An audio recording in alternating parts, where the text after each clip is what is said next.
Good morning. Hello, everyone. Beautiful sunny morning with a tractor behind us. Yeah, sorry about the tractor. Hey, looking at an It's not Egyptian ours. vulture. Not ours, yeah. Look at that.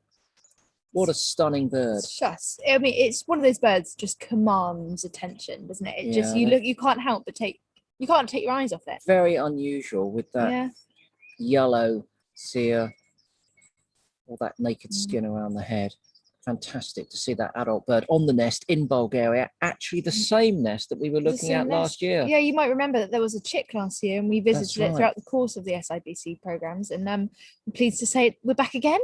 Interesting then that this pair of vultures is breeding every year. Some of the larger species of vulture, like many of the larger, longer lived birds, don't breed every year. No. Things like albatross and vulture. The vulture can't rival the albatross for the amount of time that the young spend in the nest, but it's still a protracted process. It's long, isn't it? So they stay in the nest for a long time, requiring all of that parental care. And then with, less than a year later on that account, the adults are back at it. And this one is clearly incubating or brooding in that Bulgarian cave. It's quite a nice nest. It's something that's catching its attention. It is one of our favourite nest camps, isn't it? I love it. I love Egyptian vultures. I think they're fantastic. It's just the niches that they occupy, the way that vultures interact with one another. We're learning more and more every day about vulture relationships, and they're actually, those species actually really do interact with one another, which we're finding loads more about at the moment, and it's very exciting. Okay. I'm loving this. Jolly good stuff, isn't it? Yeah, I could watch this all day. Okay. Well, lots of people are saying hello, though. Are they? They are, yes. So thank you very much for joining us again on your Sunday morning. So we've got Catherine in Derbyshire, we've got Sarah in Vermont, we've got Alsma and Donegal, we've got Rebecca in World, we've got Mary in East Sussex, we've got Tina, we've got Marie, Ross, Christina, Wildlife Rufus, Charlie, Richard and Kate. Lots of people saying hello. Also, lots of sleepy people. And I hope everyone is sleepy. I hope you're all tired, and I hope that's because you've been up early for International Dawn Chorus Day, which of course is today. So Chris and I have been live since 5 a.m. with the RSPB. Many of you have been with us since 5 a.m. So thank you very much. It's been quite the morning of celebrating birds in their song. Yeah. Does that mean that we can do a really quick, short show today then, and then? Absolutely not. No, absolutely not. Absolutely I'm joking, of course. Not. We've got great stuff coming up. We've got Matt Moran.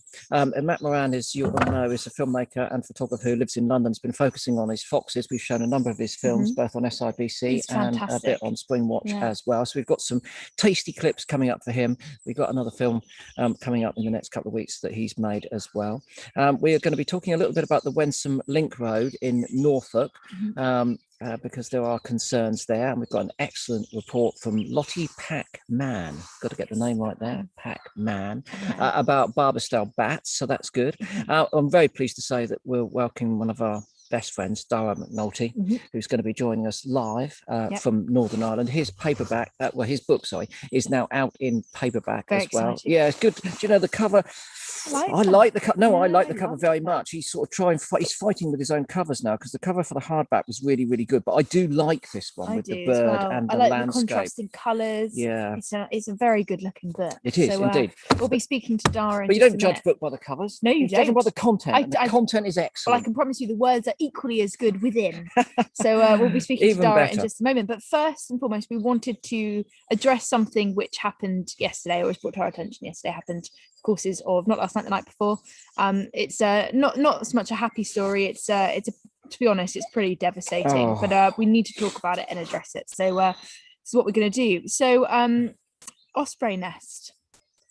Yeah, I'm afraid to say, under the cover of darkness in Wales, one of only a handful of nests in Wales, people went out and with a chainsaw, probably on a boat, and cut down an osprey's nesting platform. I mean, an artificial platform that's put there for specific conservation reasons to boost up that population. And very, very sadly, here's a photo of it after it had been cut down. Someone had deliberately come to cut that osprey nest down. Now, any information, any ideas out there, if you have any suspicions whatsoever, then please do get in contact with North Wales Wildlife Trust and the Wildlife Crime Unit that are focusing on this. Morning. So I was going to interrupt this broadcast. Hello, Yolo. I'm going to put you on speakerphone so that we can hear you. Yolo, we're on SIBC. You're live. He knows that. Oh, okay. Okay. Hello, Yolo. Can you hear us? Yes, I can hear you loud and clear. Yolo, I mean, I don't have words to describe what's happened. Do you?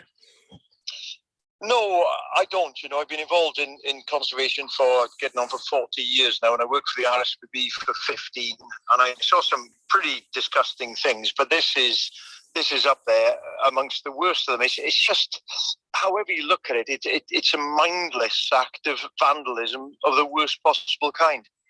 What, have the police got anything to go on at all? Obviously, we saw the Nest cam itself, so we saw the Nest toppling into the water. Have they got anything else, do you think, to go on at this point? Well, it's an ongoing investigation, and I know they're looking at forensics, because whoever it was would have had to use a boat to get out there. He had a chainsaw, so there is going to be some forensic evidence somewhere. And they're looking into that now. But what you often find with incidents like this is that the idiot involved, he will be the type to brag to his mates in the pub. When he's had a few beers one night, it might be this week, it might be next week, it might be in a month's time. And what I would do, and what they, I'm sure, will do, is appeal to anybody, even if they're friends of his or whatever it is, to come forward, because it's just a mindless act of environmental vandalism. Do you know, Yolo, actually, I was going to ask you, how many other nests are there in Wales at the moment? Because there aren't many. What is it, 4 or 5 or something? Yeah, we got 5 in all, 5 with this one. So in one fell swoop, somebody has just done away with 20% of the whole of the Welsh osprey population, and in the UK they reckon 250, maybe 300 pairs at a push. So in the UK it's still a rare bird. In Wales it's one of our rarest breeding birds. And they were using that nest, weren't they? They had eggs, didn't they? Yeah, they did. Yeah, they just laid an egg literally the day before. And if there's any hope to come out of this, it's the fact that there's another nest nearby. And they put a dummy egg in there, and what we're really hoping is that the female, of course, they usually lay 3 eggs, usually sometimes 2, is that she might just hop over there and hopefully lay 2, maybe 3 more eggs and incubate those. But there's a lesson for all of us here as well, in that we mustn't take our eye off the ball. The days of the really bad problems with egg collectors have been and gone. There's still some around. But we've got to remember that there are still idiots like this out there who will do harm for whatever reason to whatever the bird is. So I think what we'll find now is that security will be tightened in all the Welsh nests. They'll hopefully erect cameras, not just on the nest itself, but on the nesting tree as well. And Yolo, if we were able to catch someone and get a successful prosecution, the potential justice to be wrought out is 6 months custodial sentence maximum, or I think is it a £5,000 fine? Yeah, £5,000 per egg. Yeah, and there was 1 egg in that nest. And what I would like to see done, if whoever it is caught, is that they get the absolute maximum fine, and on top of that, the police can seize anything that was used in this event. In other words, if whoever it is used his car to get there, they can seize his car, they can seize his chainsaw, the boat that he used, whatever else. And I would like to see the absolute maximum penalty given.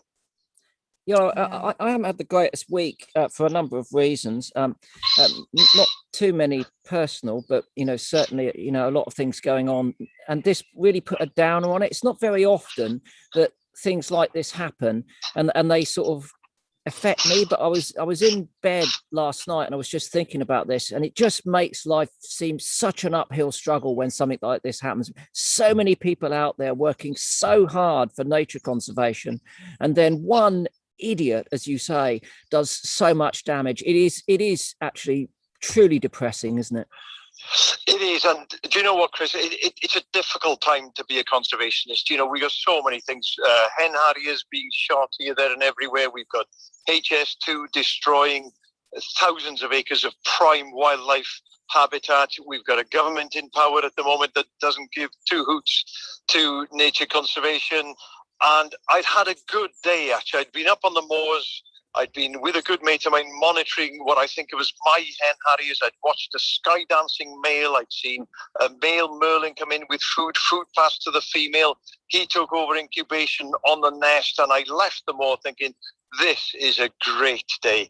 And then in the early hours came this news, and it just ruined the whole week for me. And to think that one person has done this, one or two, one I would imagine has done this, and the outcry is enormous. I pray that whoever it is caught and faces the full force of punishment. Absolutely, I think we're all in agreement there. It's absolutely devastating. It is, yeah. We just got everyone involved. I mean, we're complaining. Imagine if you've been, looking after those ospreys. Imagine if you put the platform up and you were there monitoring them, maintaining the cameras, doing the on-the-ground conservation work. We just want to extend our best wishes and to all of those people who are having to go through this as well, because that's an enormous amount of endeavour to try and increase the species, as you say, just 5 nests, and this sort of setback must be a real blow to them. And we just like to say on behalf of ourselves and the whole of SIBC, our hearts go out to you. Don't give up. Don't let this idiot get you down. Keep on, because it's the only way we're going to overcome this sort of attrition. Yeah, it is.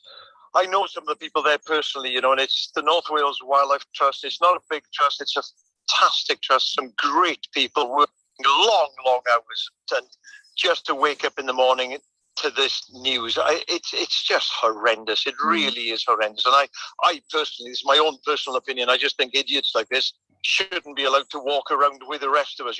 I know exactly what I would do, and it's not legal if I got my hands on him. But let's just hope that the police investigation turns up exactly who did it and why, and then they can deal with it.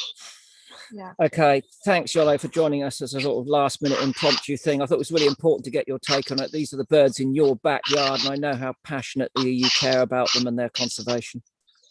Cheers. Thank you both. Thanks very much. Cheers, Yolo. Cheers. Bye-bye. Bye. Bye. I mean, we all just sharing that absolute heartbreak and devastation. I just still can't believe that's happened. It just, it goes beyond words or beyond thought process. I mean, who would do anything like that? And like I say, I agree with Yolo, the toughest sentence possible. I'd ideally probably like tougher than $5,000 and, seizing a few, I know, don't go there. I can't tell you how, like I say, depressing I find. There's so many people out there getting up, giving their own time, their own skills and energies to make the world a better place for wildlife and people, and then something like this happens. It's to be unbelievable. North Wales Wildlife Trust, we're there for you 100%. And thank hats you for off doing to all the everything staff. you do.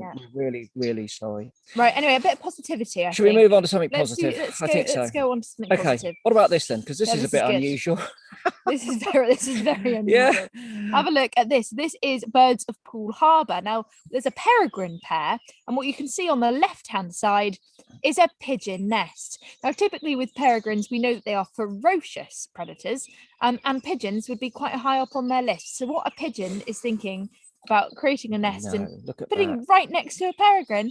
I mean, talk about living dangerously. Yes, I mean, that is living life on the edge. So let's run through some of the potential outcomes of this rather unusual scenario. It's not good. I don't think many of them are good, are they? No.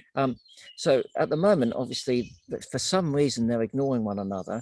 But I wonder what happens, if the pigeon hatches its eggs and it's got chicks in the nest. They're very noisy. Because they're going to be noisy and attracting the attention of the peregrines. Yeah. Or imagine that this is unlikely, of course, due to the incubation periods, etc. But imagine that the peregrines hatch first and they have their chicks and they're scampering about on that platform as they do, and the pigeon's still there. Yeah. I mean, the one thing that I thought of last night is, sometimes we see with birds of prey that they are very intelligent in the way that they manage their prey. So I'm totally theorizing. I've got no idea, because obviously I would just imagine that the peregrine would just go straight for that adult bird and take it, but it isn't. Yeah. And is that because it's aware that it's breeding six youngsters, well, or 3 youngsters, or 2 youngsters, or however many, not 6 but 2 or 3, and then it could potentially knows that it's going to get a bigger meal if it waits. Well, we think that goshawk might be able to do that. Farm birds in the nest. We've seen goshawk visiting birds' nest, looking at the small young, flying away, coming back, looking at them when they're a bit bigger, and then finally coming back and taking them when they're almost fully grown. So it's not impossible, is it? No, it's not impossible. But the other thing we should say is that there are certain species, sparrowhawk and goshawk being a couple, where we find a higher density of sometimes their prey species nesting close to their nest, because they don't seem to hunt near their nest. It's their instinct, isn't it? Their hunting instinct does turn off when they're on their nest, because obviously the last thing they want to do is damage their young. So perhaps actually it's, it was keep your friends close, keep your enemies closer tactic. Well, let's see. We'll follow that closely and see if that tactic works for the pigeon. Interesting. Another thing that's happened this week, Kate McKay, we've been following her tawny owl, Nix, it was called, and I won't say it's fledged, but it's left the nest box. It's popped out, hasn't it? Which is what we see them doing. Yeah. So he's been the first night he came out, I think Kate went to try and have a look for him, but weren't able to see because he was right up in the trees, right quite close to the nest. Obviously he'll still be provisioned by his parents. Oh, for a long time, but look his little fluff ball. I'm always amazed just by how fast they grow up. You feel like when you watch them, you just feel so proud, don't you? Do you know what I mean? When they kind of get bigger and off they go exploring the world, it's like, oh. And they've got, obviously, even at this age, they've got really good claws. You might be able to see them there.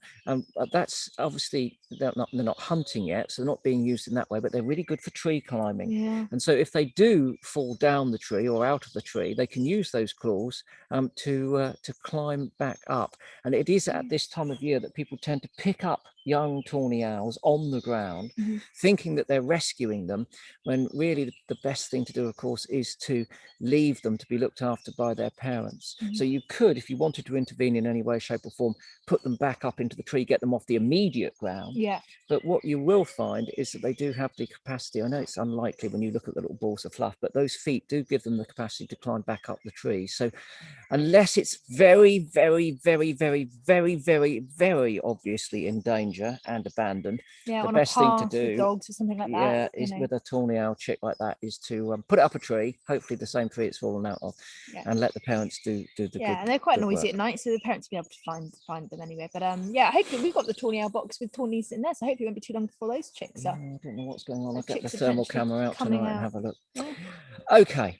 Now, a few years ago, I had the great good fortune to meet via social media. It was one of the greatest joys of getting involved in social media, is you meet people that otherwise might be inaccessible to you because they don't live near you and you're not likely to bump into them. And one of the first people that I met actually on social media was Dara Mcnulty. And we started corresponding, and then I think we went to email, and then we had a few phone calls, and then finally we got to meet in the flesh on the set of Springwatch. Dara is a remarkable young man, but of course that was some time ago, so he's not as young as he was, but he's still younger than me. And he's a fabulous naturalist and campaigner, and then he's written a book. Now I say he's written a book. It's a book of some enormous note. Diary of a Young Naturalist was published some time ago, but we're pleased to say it's now been released in paperback. And Dara is joining us live this morning to tell us a bit about his book and what he's been up to. Dara, are you there? Hello. Hello, Dara. Hi. How are you? I feel amazing. How are you? Good. Yeah. How's your dawn chorus day been? It's been amazing. I've been up since 4:30. I live right beside the coast now. If I wait a second. No, it's but there's the sea is right behind us, and there's curlews right beside us. So I've been listening to curlews as my dawn chorus. Which would be amazing. If you hear some cows, a bunch of young bulls have waddled up beside us. So and they've been pretty loud. So a good mix of livestock there. Cow and curlew. I'm not sure you can have cow on your dawn chorus list, but we're most people are going to be envious of the curlews for sure.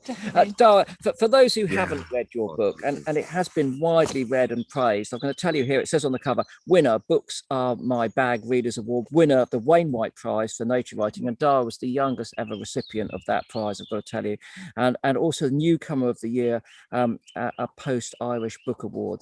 So it's been widely and justifiably lauded. Tell us a bit what it's about, Dara. So the book is basically a diary of a year in my life that chronicles my changing of home, school, going from Fermanagh, which is to County Down, and the changes in my life that I incurred, and some of the struggles that I went through during that time, and how nature really helped me stabilize. And I've also got the paperback here.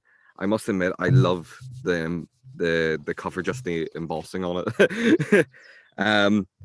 And so yeah, it was a diary that I put all of myself into. It was a book that I never even intended originally to have published. It was something that I was just doing because I enjoyed and required writing so much.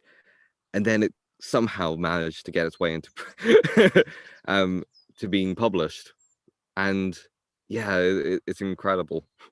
But it's communicated with so many people. They found a real connection with the way that you express yourself, both honestly and carefully, and with sometimes with such detail in the book. And I think that they, one of the things when I read it, the way that you've written it makes it easy to empathize with your situation, that the reader can feel you at that point. I think that's the core to its success. What do you think?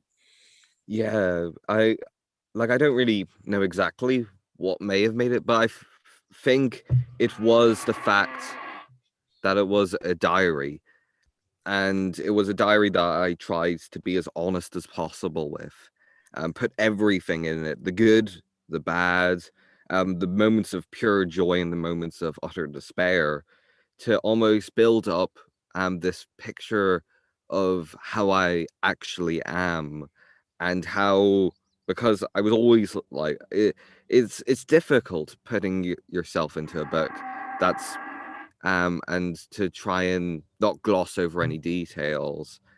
But it's a diary, and I was like, if I don't be as honest as possible with this, it's just going to come off as weird, and I'm going to appear almost inhuman. And I didn't want that, so I put all of myself into that, and I think people did connect with that. Yeah. Definitely. I think what's really nice about it is that people get to kind of see the world through your eyes and connect with nature in the way that you do. And the way that you connect with nature, Dara, I mean, I know when we've been out, when we came to Northern Ireland for the Biblets, we got to meet, seeing how you connect with nature is one of the most spectacular things. And I think people really kind of connected with that and saw the world differently through your words, which is brilliant. I mean, one of the things that I loved about it is it's a very kind of family orientated book. I mean, I'll show a photo here. This is you and your brother and sister, and your close relationship and how that kind of weaves throughout as well.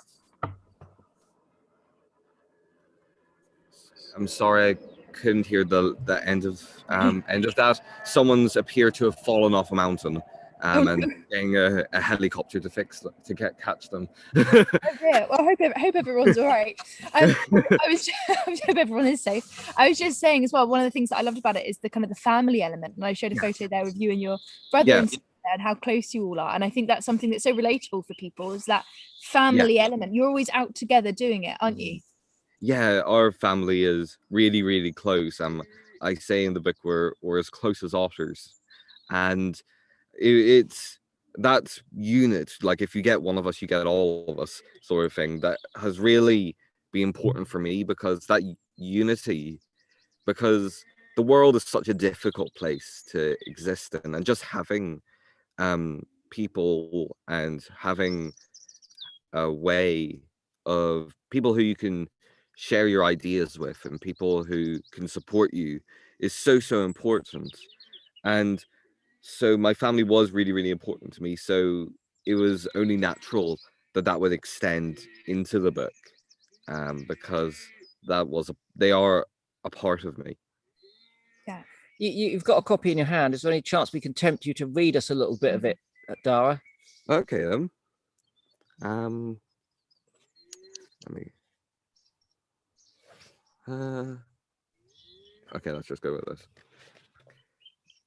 In the darkness, my dreams are interrupted. I'm somewhere between swimming to the surface and coming up for air when the flute catches my consciousness. The bedroom walls disappear. The space between my bed and the garden narrows, becomes one. I rise without moving, pinned by the heaviness of sleep. The notes keep falling on my chest. Now I can see the blackbird in my mind, its testosterone arrows flying as the territorial sonatas spread across the dawn. Engrossed in the symphony, awake and thinking, the whirring of my brain begins. And that I thought was pretty apt because today is the dawn chorus, the dawn chorus day, and that's the beginning of spring. And I consider that it was at that stage of writing that there was no idea of a book even. It was more just the recollection of what was going on in my mind. And that's always been something that's fascinated me with writing the diary, is that I had no idea what on earth was going to happen in it. Because it's a diary, it's like you write and you hope that everything's going to turn out well, but there can be no foreshadowing because I'm not an oracle. And it almost, it limits you in a sense, but limitations breed curiosity and creativity. So I had to just, what had to carry the book was the essence of what I was looking at. So that was an interesting thing. But yeah, the blackbird was always an important bird for me. It's the symbol of St. Kevin, my one of my names, and is a person who's really dear to my heart because he stood in Glendalough, which appears at the end of the book, and held a blackbird came to nest on his hand, and he held out his hand until all through spring, until the blackbird had laid its eggs and the eggs had hatched and the chicks had fledged, and eventually a monastery grew up around him because that's the sort of thing that happened. And that idea of patience and connecting with nature in that way has always resonated with me, especially from my really, really young memories of just listening to blackbird call and being utterly fascinated by it.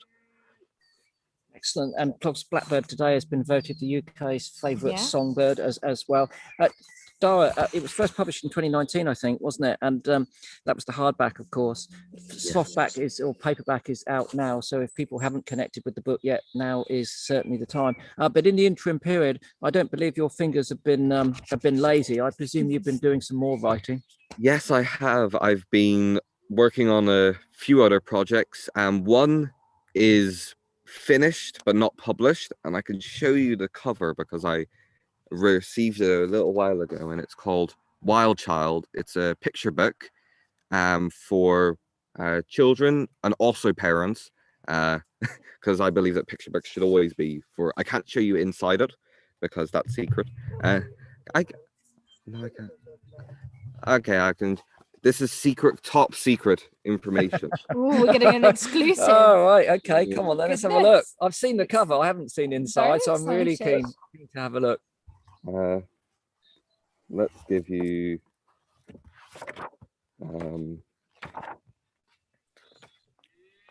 I'll give you the first spread.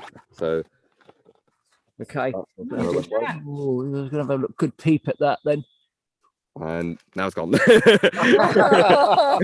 Very tantalising. Even Nancy's come up to my very side. Nancy's tantalising. jumping up to as well. Okay, when can the rest of the world get a look at the whole thing? That is going to be, I'm going to say the 6th or the 5th of June. 8th of July. 8th of July. Oh my goodness me. 8th of July. Well, we're very excited to see Wild Child. Excellent stuff. 8th of July, we'll be looking out for that without a shadow of a doubt. And what about the rest of the day? What are you going to be up to now then, Dara? I am going to be out walking. There's a beautiful beach beside our house. We've just moved house again, just down the road, but closer to the coast, which is amazing.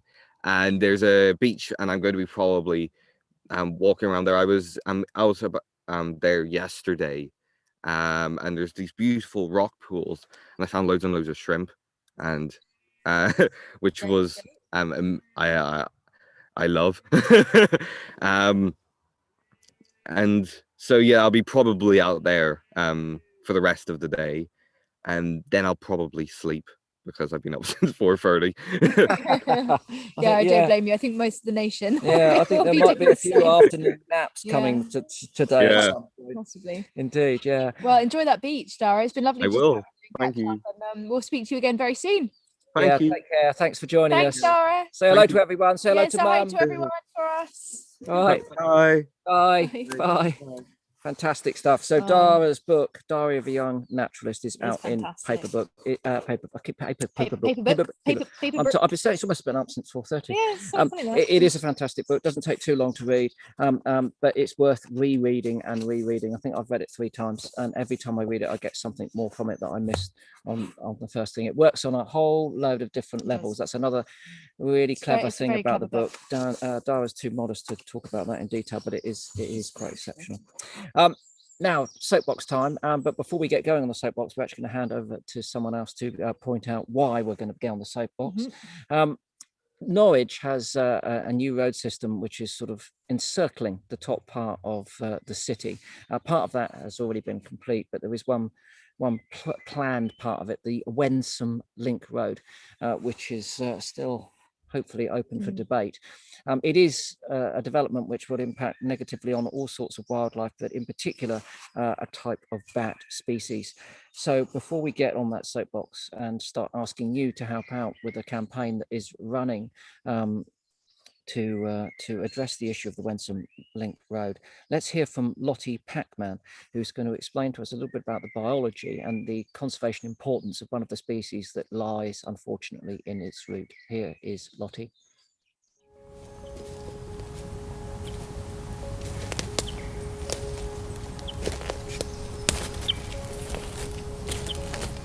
So we're here in a woodland to the west of Norwich, and this whole area has got a quite remarkable and little known secret. It's home to a nationally important population of the rare and highly protected barbastell bat. So these bats are so rare that even in the Mammal Society's guide, we haven't even got basic information about how many there are, which is quite fundamental information to know, and it's just a list of question marks. So what we do know about these bats is really remarkable. So these bats can live for more than 20 years, which is incredible for such a small species. And they're very site faithful, so they'll return to these same woods and same roosts year after year to raise their pups. And they'll only have maybe 1, possibly 2 pups each summer. So this might look like a bit of a ropey old tree, but this is actually fantastic tree for barbastells because it's got this loose peeling bark that they like to go up behind for their roosts.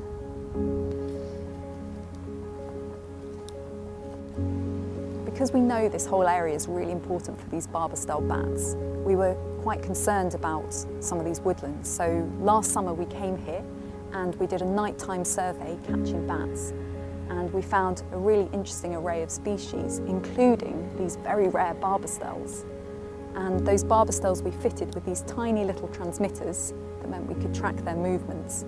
And from that, we established that they actually have maternity roosts here in these very woodlands.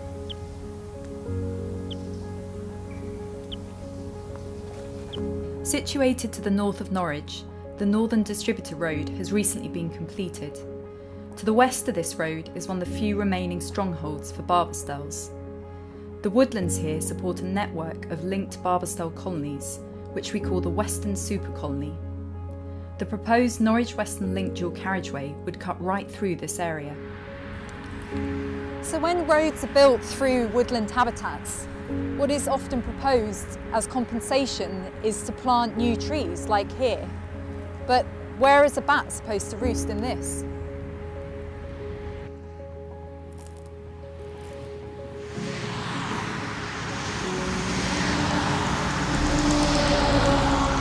Another thing that's often proposed in these road schemes, where the road is going to sever habitats, is things like this green bridge here.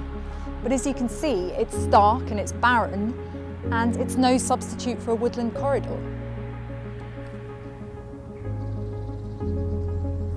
Where we are right now, the road is actually going to cut right through this section where we are. So not only is that an issue for those Barbastell bats that have got a maternity colony that we found right here in this woodland, but also, the other woodlands dotted around this area where there are Barbastell colonies, they're going to be affected too. It's going to fragment the habitats, disrupt their foraging areas and commuting routes.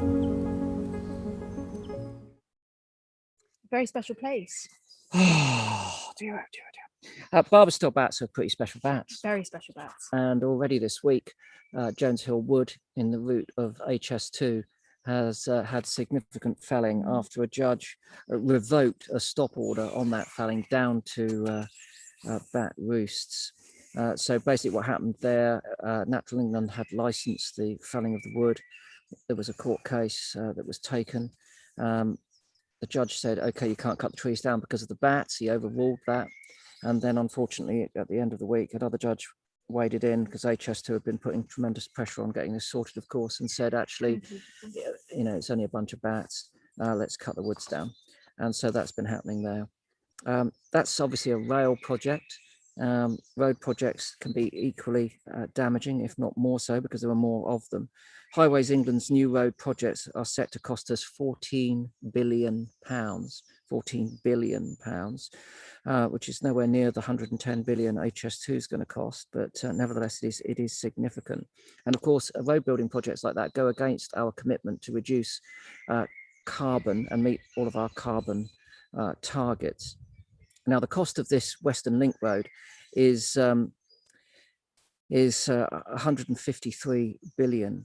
153 to 280 million. So again, it's an enormous sum of money, It's going to cut straight through the Wensum Valley, and that's a chalk stream. And there are only about 200 of these types of chalk streams worldwide. We tend to forget in the UK that, we do have habitats here which are of not just local or national, but international importance. It's not all about tropical rainforest, We do have chalk streams here, the likes of which you do not find elsewhere. Very important for very specific biodiversity. Yeah, exactly. And it's an SSSI, a special area of conservation, and it's recognised as one of the most important chalk river habitats in the country, with enormous numbers of plant and animal species living there. Then outside of the chalk stream, the Wensum Valley itself is a patchwork of old woodland, hence being home to those bats that need those old trees that have died, are still upright, not been cut down, and with their flaking bark there.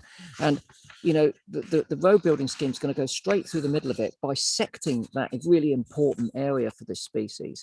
Now, some species of bats can fly over roads, but due to the type of echolocation that they use and the frequency that they use, that determines how they move through the landscape. It's not just about finding their food when they're producing their echolocating clicks or communicating with one another. It's also about navigating, and some species frankly just can't cross roads. So if you cut them in half like that, you have a dramatic and dangerous impact on the population. You split it in two, which makes it altogether less, makes them more vulnerable, makes those two populations more vulnerable. They're unable to find resources, unable to find mates, and you get something, genetic inbreeding. You get, obviously more vulnerable to disease outbreaks because they're unable to move through. It's just habitat fragmentation is one of the worst things, and we're so bad for it in the UK, and we're making it worse. We've also featured, I don't know if you remember the Wensum Valley before, when we were with Nick Aitchison releasing those corn crakes. So here's an area where we've already invested a lot in when it comes to nature conservation. Corn crakes, obviously a very rare bird, and that's a brave, exciting conservation project which is ongoing there. And as Lottie has alluded to, the mitigation offers that are put on the table these days for these sorts of projects are very often nonsense. Planting all of those little trees. But we know what happened when HS2 planted their first batch of trees, 250,000 trees. No one watered them and they all died. And when we were confronted at HS2 and said to them, well, all your trees have died, even these little saplings you put in, they said, well, it's cheaper to replant them next year than it was to water them this. That's the sort of attitude that we're dealing with. And of course, this idiotic idea that you can produce, replace ancient woodland by planting, 50 centimetre tall saplings is just defies comprehension. Ridiculous. So that this is nonsense. Plus the fact that we've got damage to the whole aquifer system there, below the ground water as well, which could cause a problem. And this is all about building roads. And we know that we cannot continue to pump carbon out there, and there isn't the resources for the whole world to have electric cars.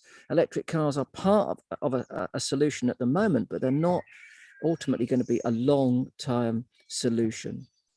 And I'm just going to read a little section here. The Campaign to Protect Rural England's report in 2017, The End of the Road, very aptly named, found that any benefits of road schemes in terms of congestion relief are short-lived. They generate more traffic, cause permanent environmental damage, and show little evidence of economic benefit to local communities. And that really sums it up. I'll tell you what, I'm going to read that again because it's particularly pertinent.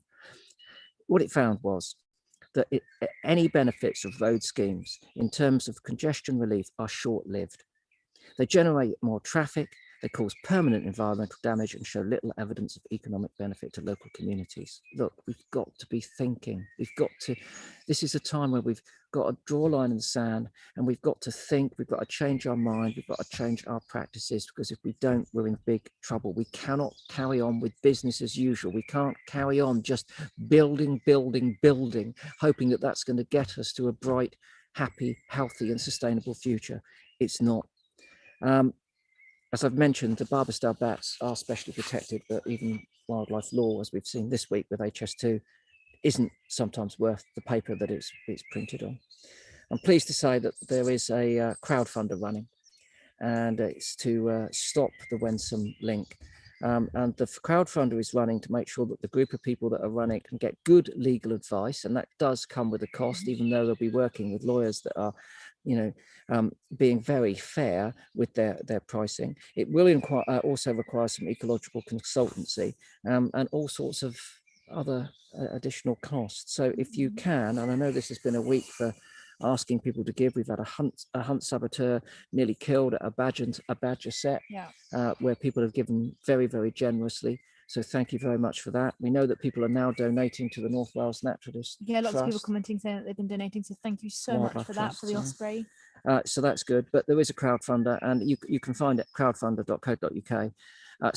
But then you'll find it anyway. Stop the Wensum link. It's hyphenated if you want to type it straight in, but you'll find it otherwise. Stop the Wensum link. Yeah. And I think any support that you can afford to challenge this very significant road building project, we've got to send out some signs to people that we just can't carry on doing what we have been doing. We need to see some significant changes, and that requires some bravery. And we do see bravery. What about a few years ago when there was the M4 extension that was going to cut through Newport wetlands? But no, there were people there in South Wales and the Welsh government who said, you know what? No, we're not going to do this. We're going to put the environment first. And that does take bravery from politicians. Yeah. But when they summon it, we do respect it and we salute it and applaud it. So come on, find some bravery up there in East Anglia.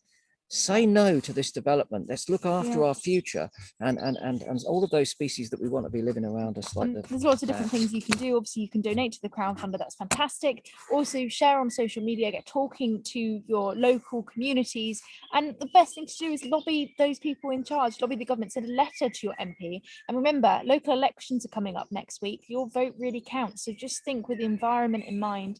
And think specifically about where your vote is going, and that's one of the best things that we can do for environment next week. Ultimately, if you vote for someone who thinks that this is a really good idea and you don't, then that's a vulnerable position to be in. Yeah. You've got to think about there are many issues when it comes to putting an X in a box, of course. Yep. But environment has got to be a significant one of those these days. It's not the one at the bottom of the list anymore. It's got to be nudging the top of that list, because basically it's about our future. Every of our counts. Future. They all count. So do research on the environmental front. Oh, anyway, I feel some mindfulness. Yeah, you need a bit of a mindfulness moment. I think we all need a bit of a mindfulness moment. And I'm pleased to say this one is pretty amazing. So this was sent to us by Steve Norris on Facebook. Have a listen to this, because this beautiful cuckoo, one of the most beautiful sounds, signs of spring, was recorded on a Somerset reserve earlier on. Have a listen to this.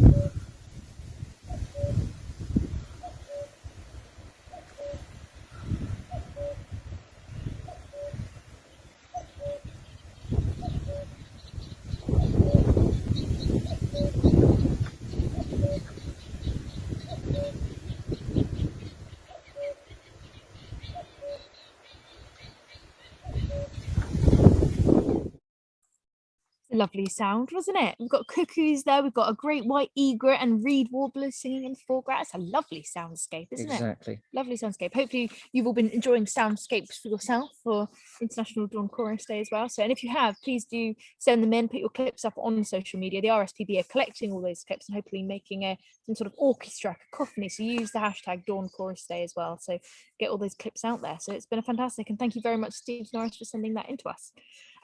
I have an apology. Well, we have an apology to make. No, don't vote me in. No, you. No, nothing to do with me. It is. No, it's not.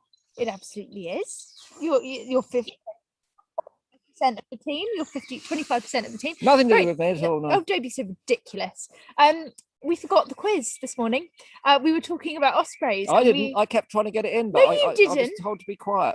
You were not. It's not how he's chatting absolute rubbish as usual. So, I'm sorry about that we forgot the quiz, but considering now we've only got birthdays left and then we'd have to reveal the quiz answer, we will move it over to next week. So apologies for that one. We got on a good one as well. It was a good one. We'll use it next week. Trying to get it in, but no one was listening. You know, if you were trying to get it in, you'd have got it in there. You'd have wormed it in somehow. But yeah, so apologies for that. We will put the quiz over next week. And yeah, it is a good one, so we will save it. But to then we've got some birthdays to celebrate. Quite a few birthdays. Everyone's having a spring birthday, which is lovely. We've got David Leach wrote in for his wife Grace, whose birthday is on the 7th. He says he has watched all of the programs from the beginning, and they always make them laugh as well as think. That's lovely. So very happy birthday to you, Grace. Hope you have a fantastic day on the 7th. We've got Polly Gunsman, was born at midnight between the 4th and the 5th, 1965. So likes to have 2 days in which to celebrate her birthday. I like your style, Polly. I like it. Polly, I mean, it's quite difficult to be, you know, is there actually a moment when it is really midnight? Because if you keep breaking the time down into sort of, you know, milliseconds and then microseconds and microseconds, the little ticker will always be a little bit one side or the other, won't it? Do you know, you're just ruining the party now. I think Polly's trying to have a double birthday. Let her have a double birthday. I need to speak to Brian Cox about this, because I think we need to get back to Polly and tell her that she's pulling a scam and she could only really have been born on one of those 2 days. Okay, Polly, don't listen to Chris. Have a double birthday if you want. Have a birthday week. Go all out. You know, why not celebrate? Have a birthday month. You know, happy birthday, Polly. Don't listen to Grumpy over here. Actually, listen, I might have to immediately offer Polly an apology. Oh, yes, good. Do that. Because obviously the birth process is not instantaneous, is it? No, well, so she could have started being born on one day, literally very close to midnight. Yeah, but I don't... No, say like about 30 seconds to midnight, right? The birth process starts, and then it goes through midnight, and then it goes through... I know, but I'm talking about the final stages. The final stages of birth process, right? And then it goes through midnight, and then on the other day, therefore, that final part of the birth process takes place. Well, and genuinely, Polly at what point double birthday? Yeah, but at what point is somebody born? Is it the moment that they are entirely out, or is it the moment that the umbilical cord is cut and you're no longer attached? That's a question, isn't it? That's a question. Polly's opened a can of worms. I know we could talk about this for a lot. We won't go into the details of birthing, but there we are. Yeah. Happy birthday, Polly. Enjoy your 2-day celebration. We also would like to wish a very happy birthday to Peter Griffin from Gaynor. That's from Gaynor, and Joel and Lilia. So very happy birthday to you, Peter. Rebecca says her husband Alan D. Wallace will be 60 on May the 4th. And finally, May the 4th isn't only Andy's birthday, is it? Is it? It's Chris's birthday, May the 4th, on Tuesday, isn't it? Yeah. It is. It's a Star Wars birthday. It's a big one, though. Yeah.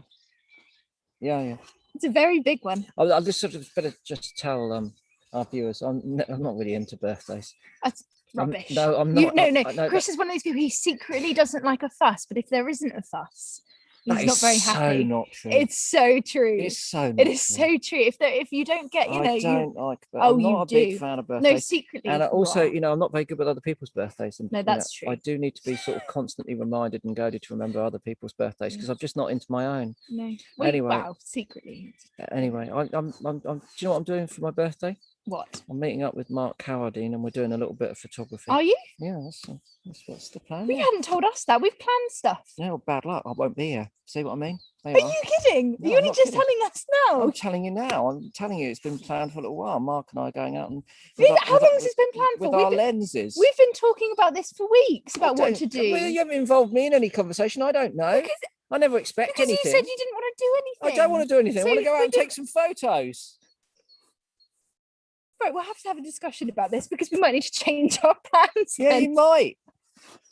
Right. Okay. Well, thanks for that information. But yeah, Chris's 60th birthday on Tuesday, so you have to say it's a big one, you know. Thanks. So we'll do something to celebrate. Yeah, right. thanks. I might not bother then. I was going to come over on Monday and then celebrate. But maybe I'll just. I won't be here. I'll be out in a hide with Mark Cowardine, moaning about stuff and taking photos. I can't believe that. Right. Yeah. Okay. Well, moving on. We'll discuss that. I can't believe that, genuinely. Anyway, right, belated birthdays. Yesterday we've got Barbara Tower's birthday. She was 71, so very happy birthday to you, Barbara. Yesterday was also Madison's birthday, who was 10 years old, so very happy birthday, Madison. I remember turning 10. Yeah? I got really upset turning 10 because I didn't want to be double digits. Oh. I remember looking at my mum knows when I was born on the number.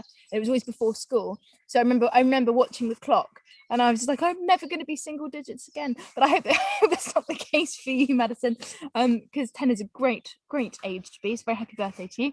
And two people wrote in for Anna Carpendale, whose birthday was on the 24th of April. She's a very big fan of SIBC, and this is from her mum and her cousin. So very happy birthday to you, Anna. We've also got Will Garner wrote in for Peter, who is 25 on Monday. He's got a new owl box in his garden and will be thrilled to get some tips on setting up to entice a nighttime bird. Yes. Yeah, that's good, isn't it? Okay, plenty of tips online. Yeah, plenty of tips online, you know. Check those out. Lots of different things to do. Need to get it if it's a tawny owl box. Quite high? Yeah, as high as is safe, really. But if it's in a garden, it's not going to be meddled with. So anything over sort of 12 feet, between 12 and 15 feet is fine in the garden. Yeah. If you're anywhere else, you want to get up higher to keep it out of people's way. But that would be it. And of course, obviously, as per with all the nest boxes, keep from the prevailing wind. And if it's a tawny owl box, bear in mind, we've seen Kate McRae's nicks there coming out, and we've been talking about the fact they spend a lot of time out in the trees. So that when the young owls hop out of it, they can hop onto a branch. So what I'm saying is don't put it on a tree where if they hop out, they fall straight onto the ground. So you want to set it up somewhere where there's some branches so that the youngsters can get onto the branches. There we go. Some that's top nice tips there. Impromptu tips. I hope you get some owl activity in there. Very happy birthday to you, Peter. We also would like to say happy birthday to Lewis Round, whose birthday was on the 29th. Only just discovered SIBC and has been binge watching them all. Oh, wow. There's lots to binge watch there. It'll keep you busy for a while. So very happy birthday to you, Lewis. We'd also like to say happy birthday to Paul Johnson. Hello, Nancy, who was 53 on the 30th of April. No, I'm getting a nose clean. And also we'd like to say happy birthday for the 30th of April to Jill Denby, and that is from her friend Jane Kenny. So happy birthday to you, Jill. And our very own Emma Mitchell's birthday was last Thursday. Emma Mitchell's fantastic. That's right. It's absolutely fantastic. She talks a lot about mental health and how nature... Remedy. Yeah, a fantastic book, Wild Remedy. So very happy birthday to you, Emma. Lots of love to you. And it's a lot of birthdays. It's a lot of birthdays. I share a birthday with John Robb, who is of the Membranes. Yeah, he's an old punk friend of mine. We share a birthday. Star Wars birthday. Yeah, so we're all communicating and lamenting our age on the same day. You're the same age? We're exactly the same age. Yeah, yeah, that's 1961. So look, a couple of weeks ago I was showing you this little gadget, which I've been using actually. It's like a photographic monocular, and it's called the Canon Powershot Zoom, and it fits neatly in your pocket like that. You can get it neatly out of your pocket like this, and you turn it on. It's got a 200, 400 and 800 zoom on it.